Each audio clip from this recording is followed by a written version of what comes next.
C'est parti pour un nouveau décryptage. Aujourd'hui, on plonge au cœur d'une histoire absolument bouleversante, tirée du récit La promesse du manguier. C'est une chronique vraiment puissante sur la mémoire, l'exil et la résilience. On va suivre trois amis d'enfance qui ont grandi à Port-au-Prince, en Haïti, et leur point de repère, le cœur battant de leur amitié, c'est un manguier majestueux perché sur une colline. L'auteur le décrit presque comme un roi fatigué qui a tout vu passer, des pires ouragans aux éclats de rire inépuisables de ses trois enfants. On a Jacques, l'aîné, le plus sérieux de la bande, Marie-Ange, le vrai ciment du groupe, qui ne lâche jamais son carnet de croquis, et puis Danny, le rêveur invétéré, qui arrive à entendre des symphonies dans les bruits de moteurs de camions.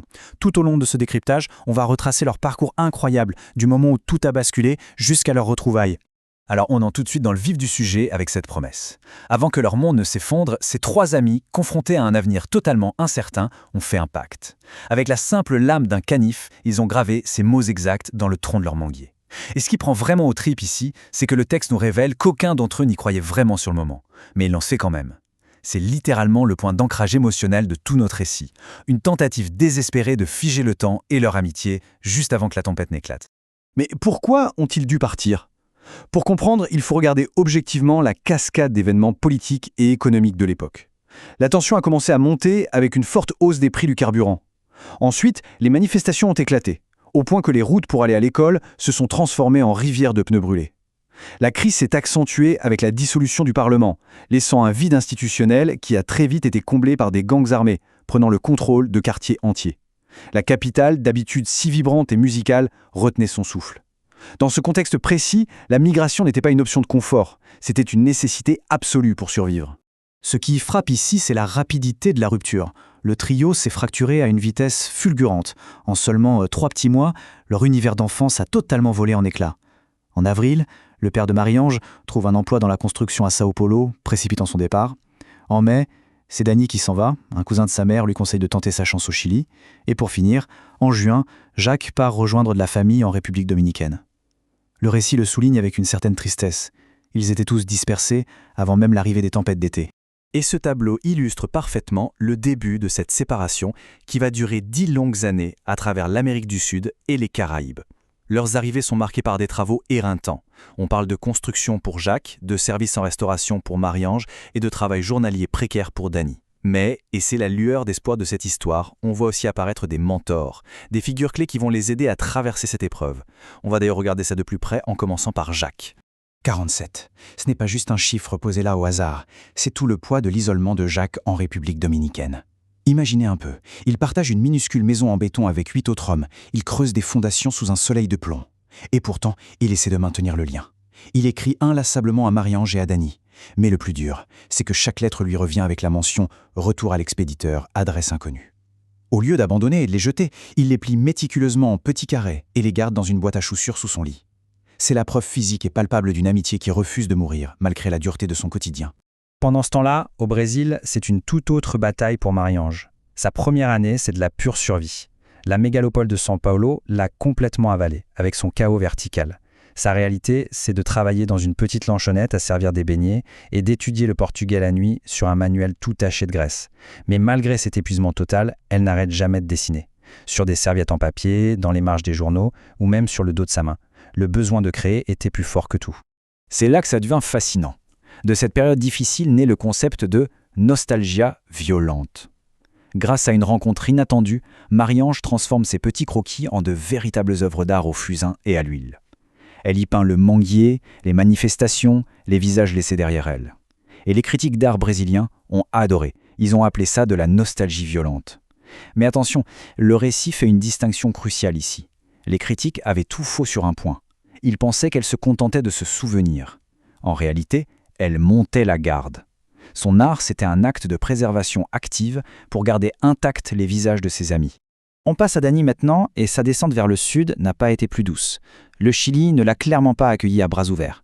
Il débarque avec à peine 300 $ en poche et un numéro de contact qui ne fonctionne même plus. Sans aucun repère, il se retrouve à dormir sous de simples bâches dans un campement de fortune, juste à l'extérieur du cimetière de Santiago, en cherchant désespérément du travail. C'est un contraste vraiment violent quand on repense à l'adolescent rêveur qui voyait de la magie partout.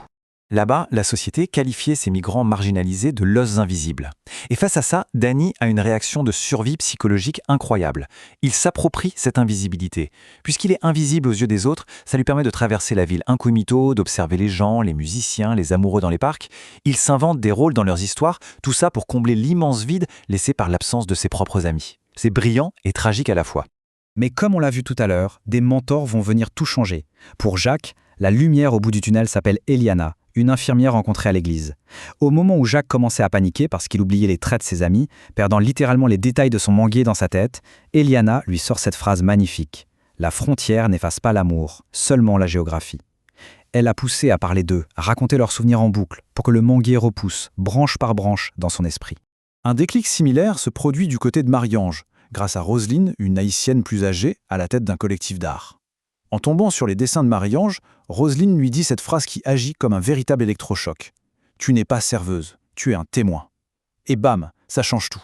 Elle passe du statut de simple survivante dans un café à celui de chroniqueuse de l'histoire de son peuple. Ça donne enfin un sens profond à son exil. Et pour Danny, cette bouée de sauvetage s'appelle la Señora Camila, une restauratrice péruvienne au caractère bien trempé, mais au grand cœur. En lui apprenant à cuisiner, elle capte tout de suite sa sensibilité. Et quand Danny lui confie qu'avant il croyait à la magie, elle lui répond avec une évidence qui claque. Sinon, tu aurais arrêté de respirer il y a des années. Elle avait compris que sa capacité d'émerveillement n'avait pas disparu. Au contraire, c'est l'outil précis qui l'avait maintenu en vie pendant tout ce périple. Alors, comment ont-ils fini par se retrouver? Eh bien, c'est une succession de petits miracles. D'abord, on a une lettre de Jacques qui, après avoir été réacheminée 3 fois en 5 ans, atterrit miraculeusement dans les mains de Marie-Ange au Brésil. C'est fou quand on y pense. De son côté, pour ses 30 ans, Danny achète un livre d'occasion avec le dessin d'un manguier, ce qui lui donne la force d'écrire à nouveau des lettres dans le vide. Et pour couronner le tout, des années plus tard, Marie-Ange fouille les forums de la diaspora sur Internet et finit par localiser Danny via la Señora Camila, une vraie traque numérique et papier qui finit par payer. Ce qui nous amène enfin au chapitre décisif. Le retour, 10 ans plus tard, à Port-au-Prince. Une décennie entière s'est écoulée. Le pays traverse une période de calme, certes fragile, mais suffisante pour permettre ce voyage. Grâce à une invitation inespérée pour une exposition de Marie-Ange, ils convergent tous vers cette fameuse colline, vers ce manguier qui, lui, n'a pas bougé et qui est maintenant lourd de fruits. Jacques est le premier sur place. Et quand il touche les mots gravés 10 ans plus tôt, il réalise que les lettres ne se sont pas effacées. Au contraire, elles se sont élargies avec l'écorce, formant une cicatrice épaisse intégrée à l'arbre. Quand Marie-Ange et Danny le rejoignent enfin, cette cicatrice sur l'arbre fait parfaitement écho à leur propre vie, déformée par le temps et l'éloignement, marquée par la douleur, mais toujours là, comme le symbole d'une survie absolue. Pour conclure ce décryptage, une question essentielle s'impose. Face à un tel déracinement, comment de simples souvenirs et des promesses d'enfants peuvent-ils ancrer notre humanité ? Pour notre trio, ce ne sont ni les institutions ni les frontières qui les ont sauvés du naufrage. C'est ce refus obstiné d'oublier. Leurs souvenirs partagés ont agi comme un bouclier contre le désespoir. Au final, cette histoire nous rappelle avec force que même quand le monde entier semble s'écrouler, le simple fait de garder une parole gravée sur un bout d'écorce peut suffire à nous ramener à la maison. C'est une magnifique leçon de résilience. Merci infiniment d'avoir suivi ce décryptage avec nous et à très vite pour une prochaine analyse.